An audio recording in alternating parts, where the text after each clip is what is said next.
Hey guys, good evening. Welcome for another video here in our Uncut English series.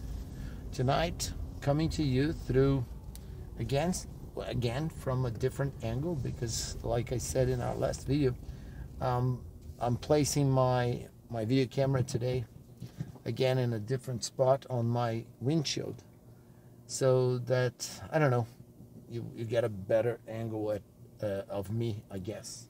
I hope it's get a better angle, but if it's not, I'm sorry. Okay, so anyway, I had an interview with a student today. She's Brazilian, but she lives in Denmark. Very nice person, very friendly, very kind, very sweet, and it was a very pleasant conversation and a very rewarding experience to me because it's a very nice story, and today I would like to share that with you. It's because this student of mine, this new student who is going to study with me, she's Brazilian and she lives in Denmark. But actually, I got to know her through her husband, because her husband studied with me 10 years ago. Really, 10 years ago. And the last time I spoke to him was exactly 10 years ago, because after he stopped the course for whatever reason he stopped at the time that I don't remember. It's because I think he was about to finish his graduating course at university. He did mechanical engineering, and so he stopped the course, but that was 10 years ago. And then, to my surprise, last week he found me online and he found my number on WhatsApp, and he got in touch with me. And it was such a nice surprise, when he asked me if I remembered him, and because honestly I didn't remember right away. But when he told me his name and the group he used to study with, I immediately remembered, the work we did together. Anyway, he was looking for a course for his wife, and I interviewed her today. And what I would like to share with you today about our conversation, which I think was very interesting, is about fluency. Because at least in the beginning of our conversation, it was established that we have different opinions as to what fluency is. Because she is fluent in English and she speaks very well, but of course she wants to improve. And it's interesting because from what I understood, she's looking for more accuracy. She wants her English to be more accurate. She wants to have a broader vocabulary and a more consolidated knowledge of grammatical structures that can, take her English to the next level. And I told her that I didn't completely agree with her, because to me, being fluent means being able to use the vocabulary, the structures, and the knowledge of the language that you have in order to express an idea, in order to express yourself, and succeeding at getting the message across.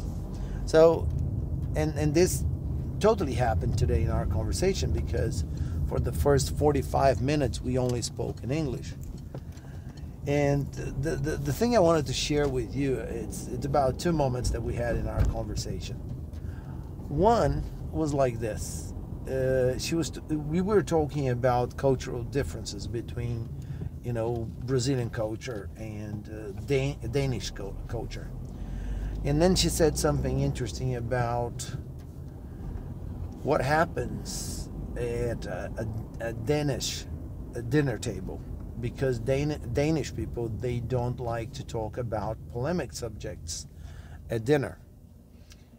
And when she was expressing this idea, when she was telling me about this difference, she wasn't sure if she should say something like in dinner, or during dinner, or in the dinner time. So she knew that she was talking about the time when people have dinner and what happens in Denmark, the way people deal with that, with dinner time. Let's put it this way. And then I understood completely what she was saying to me, and I said that a very easy way to encapsulate that message, in other words, the message that she was talking about, what happens during dinner, during dinner time in Denmark. And I said to her that she only needed 2 words, the preposition at and the word dinner. And then she could have said, okay, at dinner, people never discuss polemic subjects. They never talk about politics, for example. And that's all. And then she thought she really welcomed my suggestion, my tip, because she realized how colloquial it was and how easy it was to communicate that message with only those 2 words. And then we ended up talking about this, talking about what fluency means to us. And I strongly support that idea, that being fluent doesn't mean knowing everything. Being fluent means getting the message across with the tools that you have, the vocabulary that you have, the grammatical structures that you have, and succeeding, and being successful at this task. So that was the first thing. And then for some reason we started talking about money, because she's going to have classes with me. She's in Denmark and I'm here in Brazil. And then at some point we have to discuss prices and the different ways through which she could pay. And I asked her if she had a bank account in Brazil, a Brazilian bank account, and if she used to make payments, like online, wiring money to pay for whatever services she hired, she bought. And she said that it was not a problem at all. And then we got into the subject of money, and then she pointed out to me that she could not remember seeing Danish money or Danish bills. Actually, I was going to ask her, but I forgot, because I'm not sure if Denmark is still a member of the European Union, because if they are, if the Danish are still part of the EU, then they would probably work with euros. But I wasn't sure, and for the sake of the discussion, let's say that they're not, and they use their own currency. I suppose that in Denmark, it's something similar to krona or something. I don't know. I really don't know what the currency currently is in Denmark. But she said for example, she doesn't know what a 20 krona bill looks like, because she could not remember the last time she used paper money. And then I told her that she could express that idea very, very easily and very efficiently using the perfect tenses. Because I said that she could say something like, "Oh, Alfredo, I have not used paper money in a while," or "I have not used paper money in a while." Because for me, that's the beauty of present perfect. It encapsulates the timeline, the context, the scope of the timeline so effectively, so beautifully. And then she told me that even though she could understand what I was saying, she herself didn't feel very comfortable using the perfect tenses. And then I thought, well, I think I'm gonna include this in this video that I'm gonna prepare for tonight, because there are two different things.